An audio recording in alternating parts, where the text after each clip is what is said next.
7:38. Lo anunciado comienza enseguida. Yolanda Torres entrevista a Ramiro Rivera. Muchísimas gracias. Siempre es un gusto contar con Ramiro Rivera con nosotros. Él ha desempeñado funciones públicas como secretario particular de la Presidencia, subsecretario de Gobierno, secretario nacional de Información Pública. Funciones de representación, pues diputado por Pichincha, concejal de Quito, diputado nacional, diputado provincial, vicepresidente del Congreso, catedrático universitario. Ha escrito varios artículos y libros. Hoy, editorialista del diario El Universo. Bienvenido, Ramiro, qué gusto conversar con usted.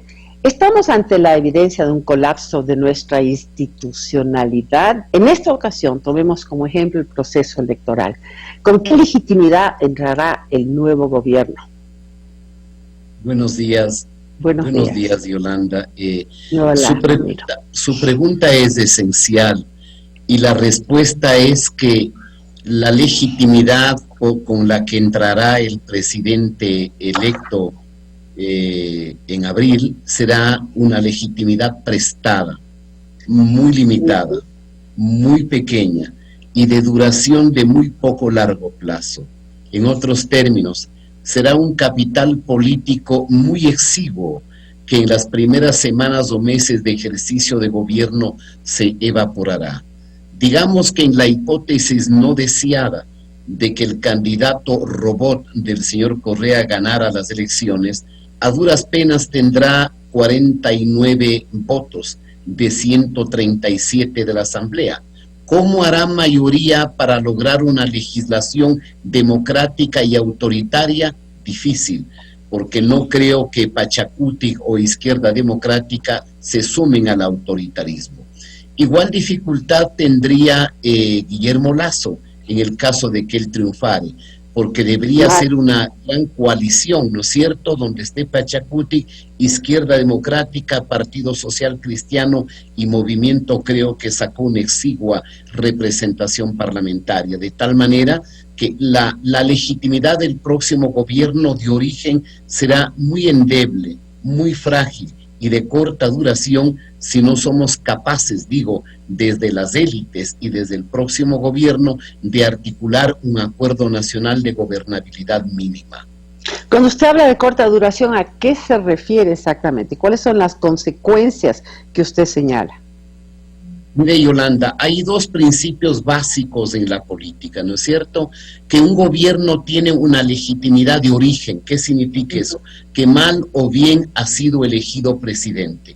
Pero esa legitimidad de origen en el Ecuador está manchada de mucha desconfianza, del distanciamiento de la ciudadanía. Por lo que hoy por la mañana Carlos Vera ha dicho, ¿no es cierto? La gente está harta de la conflictividad, está asqueada de tanto lío, de tanta bronca, y además el cuestionamiento que ha hecho Yacu Pérez, en un momento con cierta razón y luego sin ningún fundamento, de atribuir de que hay un fraude, convence a un sector popular importante de que aquel que acceda al gobierno ha accedido robando la elección. Y si usted a eso le agrega el ambiente de conflictividad, de amenaza, de manifestaciones, de toma de las calles, dará cuenta de un país que, como siempre, ha sido incapaz de llegar a acuerdos y donde cada sector lo único que persigue es su tajada de la torta y no está dispuesta a hacer concesiones o cesiones. Voy a dar un ejemplo, el ejemplo de aquellos candidatos a la presidencia que no llegan a la segunda vuelta. Me refiero al ingeniero Hervas o al señor Yacu Pérez. Este último dice que él ha ganado las elecciones y tiene prensa y tiene dinero y tiene poder para toda una campaña. Y el segundo hace silencio, no es capaz de darle un mensaje al Ecuador. Es como que guardan en una alcancía sus votos solamente calculando el futuro. Es decir, no hay un gesto de generosidad. En el Ecuador imperan las mezquindades, como que algunos calculan no tanto el 21 o lo que le pase al Ecuador, sino la comodidad del 25 del 29. Y yo creo, Yolanda, que si triunfa el correísmo, no habrá 25, no habrá 29, no habrá 2032, o 2033. ¿Por qué? Porque se instaurará un régimen autoritario y dictatorial. El mismo señor Arauz ha dicho que si accede él al poder será por 20 o 50 años. Entonces, no ver esa amenaza es dar cuenta de una ceguera, de un egoísmo y de una mezquindad tremendamente horrorosa y dañina al presente y al futuro político del Ecuador.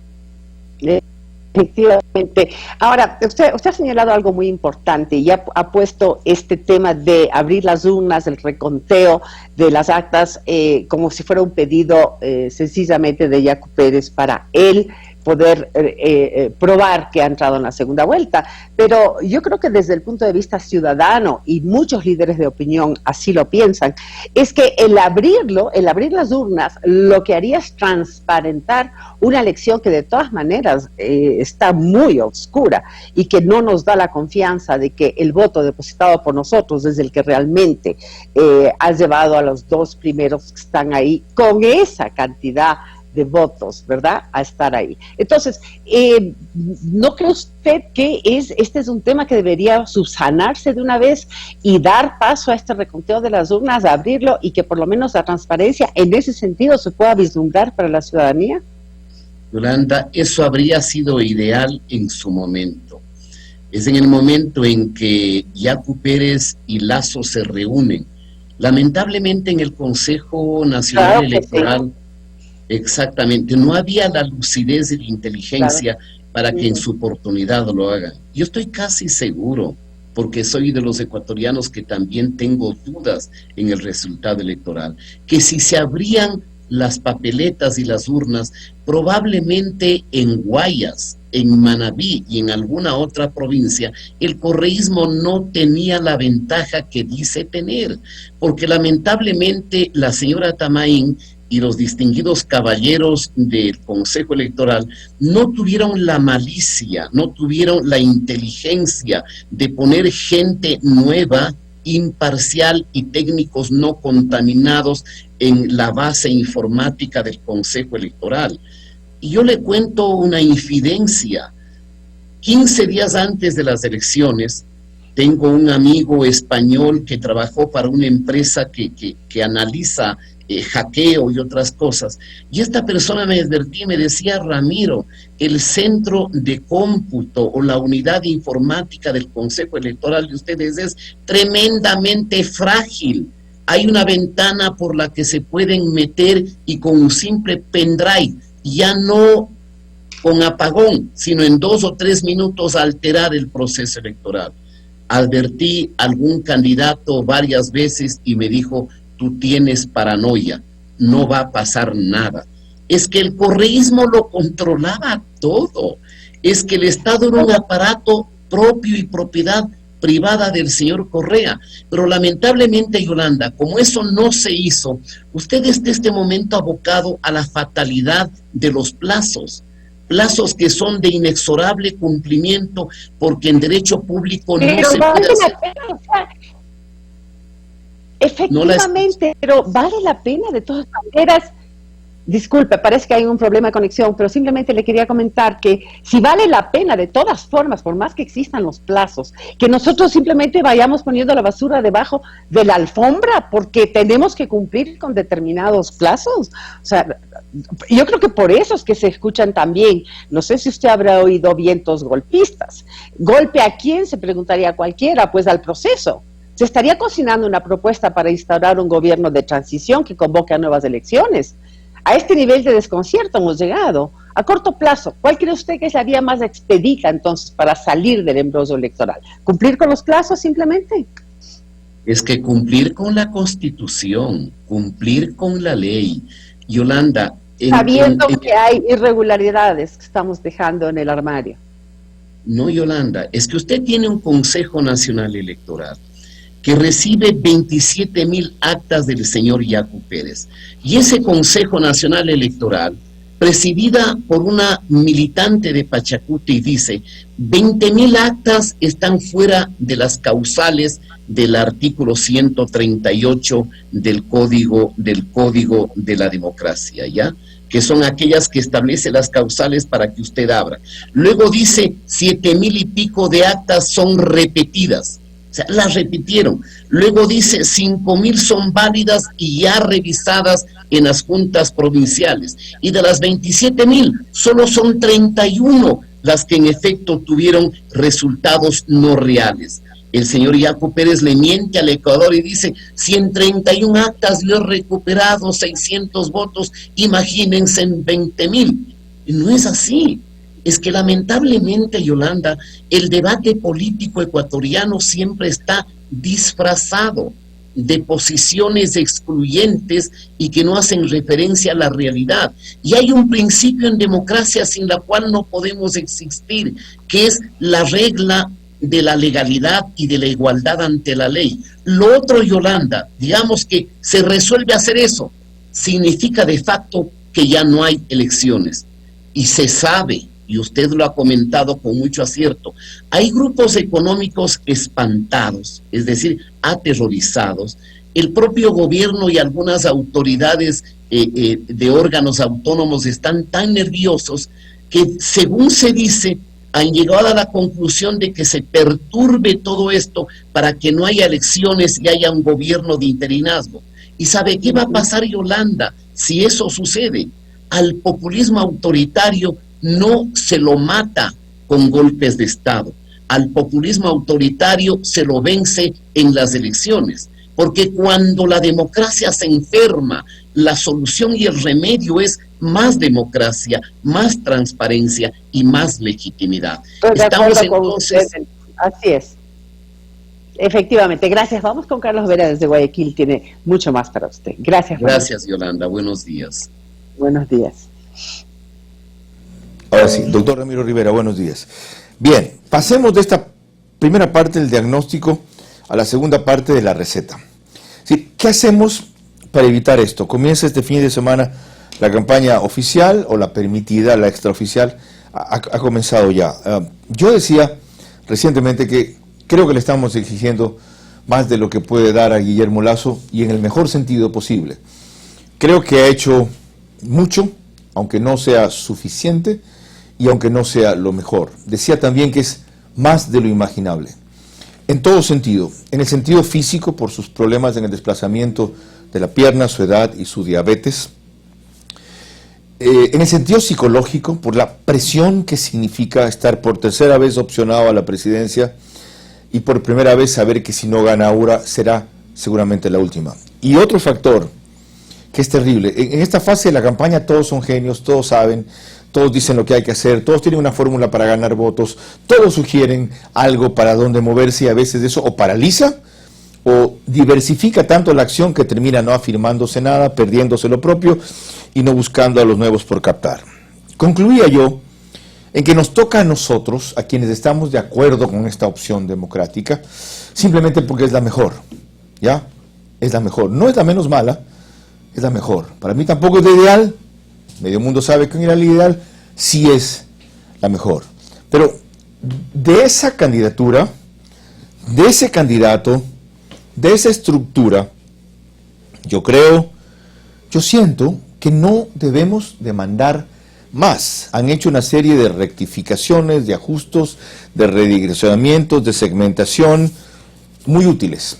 A mi juicio, no suficientes. ¿Y nosotros qué? ¿Qué nos toca a las élites, como bien decía usted hace un rato? Más allá de este ejercicio de análisis, de escribir lo que usted escribe en su cuenta de Twitter, que cada vez celebro más porque es lapidario, demoledor. Dice, ¿reconocen al nuevo Arauz? Ha escondido a Correa. Visita al FMI, defiende la dolarización y la inversión privada, aboga por seguridad jurídica y libertad de expresión, desiste del insulto al bandido. ¿No sería mejor que apoye a Guillermo Lasso? ¿Ok? O sea, Ramiro Rivera es un activista, pero ese activismo, siento yo, creo yo, tenemos que sacarlo de esto nuestro, que es nuestra burbuja, nos estamos realimentando nosotros. ¿Qué debemos hacer las élites para llegar a otros? Bienvenido. Bueno, el tema es complejo, Carlos. Primero, yo comparto su su diagnóstico y también el rostro de la angustia que tiene usted como un ecuatoriano responsable que valora la democracia y que advierte los riesgos del absolutismo y de la intolerancia, porque usted fue también una víctima de la monstruosidad del correísmo. Bueno, el resultado de Creo, con 12 legisladores de 137, es muy pobre. Y me parece que la cúpula de Creo, comenzando por Guillermo Lasso y los otros dirigentes, como César Monge, deben tener conciencia que en la segunda vuelta ya no entra en juego un partido. En la segunda vuelta entra en juego la voluntad de la mayoría de los ecuatorianos y tengo la impresión de que deben dejar de lado cierto triunfalismo, cierta ceguera o cierto cerco que a veces rodea y asfixia a un líder. Bien, esa propuesta 1, coincido. Propuesta 2. Propuesta 2. Yo creo que hay que exigir a los líderes políticos frontalidad y no mezquindad. Lo que acabo de decir con Yolanda, Carlos. Lamentablemente la política ecuatoriana que tuvimos y que seguimos teniendo de manera empeorada y más dramática, el político solo calcula su futuro presidencial. Es decir, el señor Yaco Pérez calcula su acervo electoral que de paso no le corresponde a él. Correcto. Porque del 19%, Carlos, probablemente las 2/3 partes son jóvenes y capas medias y no responden al mundo indígena o a la visión del etno popular. Exactamente eso, 6% es el voto indígena histórico, las 2/3 partes adicionales que tiene corresponden a un universo nuevo que captó, ¿de acuerdo? Exactamente. Pero en lo que en cambio contradice su experiencia y su madurez en esto, es el reclamar una cosa imposible. No le pide eso a los líderes políticos. ¿Por qué no nos dirigimos a captar esos votos que ellos lograron a venir con propuestas que ellos necesitan? ¿Por qué no eso? Lamentablemente los límites que pueda tener una candidatura, si usted quiere, de racionalidad, la que representa Guillermo Lasso, no le hace posible quizá hacer ofertas que puedan sonar demagógicas y clientelares. ¿Qué es lo que mueve al electorado de abajo en la adhesión a Correa? Primero, 10 años de estado de propaganda, donde recibieron dádivas, regalos y donde el festín de corrupción sí chorrió dinero hacia abajo. Segundo, la ilusión en medio del hambre y de la angustia de recibir $1,000 la primera semana. Y tercero, para eso tienen un verdadero ejército multimillonario que entrega, me dicen, por ejemplo, fundas de comida con un billete de 10 o de $20 a la gente. Ok, ya ha dado usted con la clave. Sigamos desagregando esto uno por uno. Es que es fascinante la conversación. No sé, por ejemplo, Carlos, si el equipo de campaña de Lasso puede estos últimos días generar alguna expectativa al mundo popular. Tiene que, no es que no sé si, tiene que, ¿ok? Lo que usted escribe respecto a mi situación es correcto. Qué bueno que sienta mi angustia. En verdad, estoy angustiado por esto. Y a la vez me siento en paz conmigo mismo, porque recuerdo estoy haciendo lo que debo, no lo mejor, no lo imposible. Es una sensación contradictoria. Sí, yo estoy tranquilo, pero no consigo generar lo que necesito generar. Espera un ratito. Exactamente. No, usted dijo que es demasiado racional su posición y su campaña. Bueno, pues tiene que darle emotividad a esa propuesta lógica, y eso es un arte en comunicación, no es demagogia en comunicación. ¿Por qué no lo hacen? Probablemente porque más influencia le llega al oído de estrategas que no siempre ven la realidad.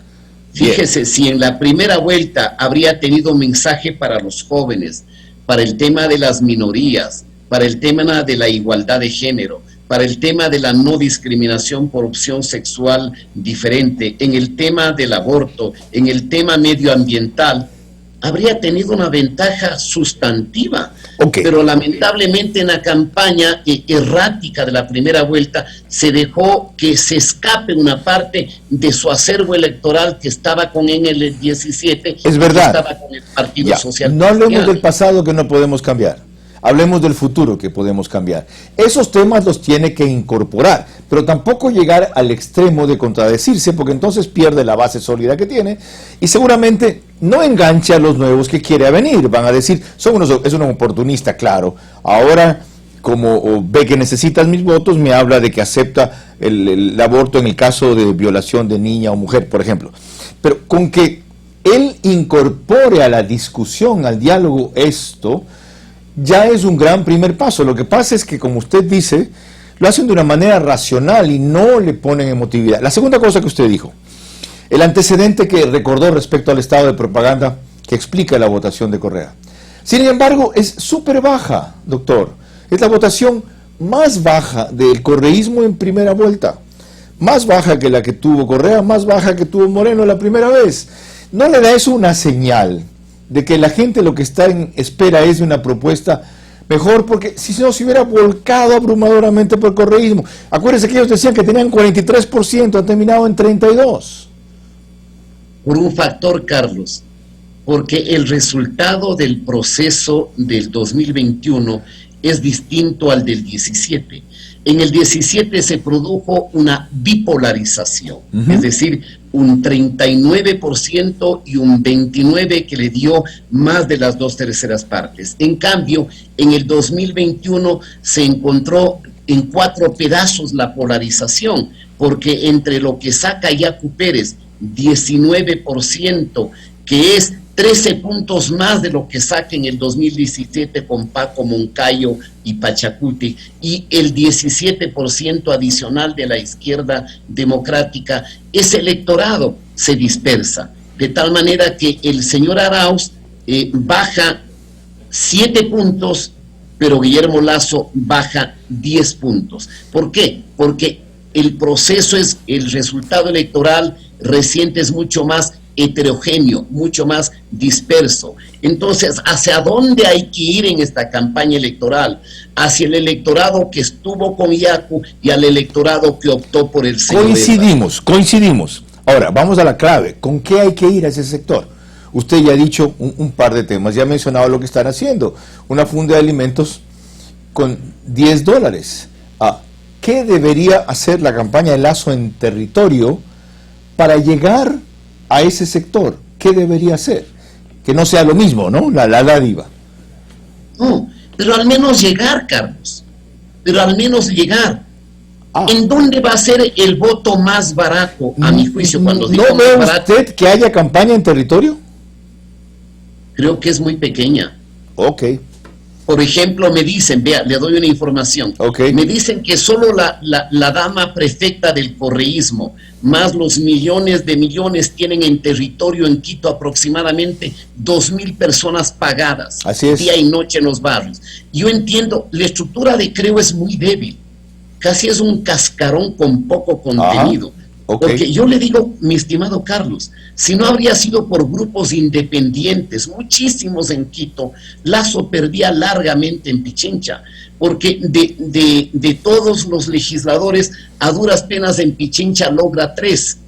El de Parroquia sale rozando el travesaño, en el del sur rozando el travesaño, y en el norte la ausencia de una buena candidatura hace posible que una joven solita, caminando con entusiasmo, logre un puesto. Me refiero a la candidata del Partido Social Cristiano, Marjorie Chávez. Entonces, si a eso, Carlos, siga. Si a eso, yo converso todos los días con gente, si a eso le agrega que considera que la victoria es solo de él, que no puede abrirse a otros grupos, que no hay generosidad ni apertura, entonces usted tiene ahí un grave problema. Y me parece que la cúpula de Creo está a tiempo de ver la realidad más allá del círculo que rodea a su candidato. Qué formidable lo que usted acaba de decir. Hay una persona que es suscrito a este espacio, voy a decir quién es, porque tiene además una relación familiar con Guillermo Lasso, de mucho respeto y de muchas discrepancias también, y ha nutrido enormemente con una visión externa y sus críticas de esa campaña. Pepe Nebot Saadi, él es consuegro de Guillermo Lasso. Le voy a mandar, por si no la ha visto, completa su entrevista, aunque eso le genere escozor al abogado José Nebot Sadi en esa campaña. Lo que usted ha dicho esta mañana es sabio, es concreto y es necesario. Para su conciencia puede decir que está en paz, doctor Ramiro Rivera. Yo no todavía. Ya, 8:03 de la mañana. Muy amable. Gracias, la verdad. Carlos. Buenos días. Me ha emocionado y me ha conmovido oírlo, sobre todo la disección que acaba usted de hacer del panorama que conoce, Quito. Y el ejemplo que acaba de dar, es cierto. Marjorie Chávez se echó encima la campaña, ella tiene un espacio en la radio, otro en la televisión, antes perdió una concejalía, es una joven muy valiosa, aparte de ser una mujer guapa, esbelta, autónoma, y sacó una legislatura. Ahí está su ejemplo, ahí está su ejemplo. Están a tiempo, a partir de hoy quedan exactamente 30 días. Y algo más ha dicho Ramiro Rivera, no con esas palabras. Si esto se jode, es culpa de su campaña. Es culpa de un entorno que aísla, que adula y que enceguece. ¿Ya? Esas son las constataciones que él menciona, ¿ya? Aunque no con esos términos. Los términos son míos.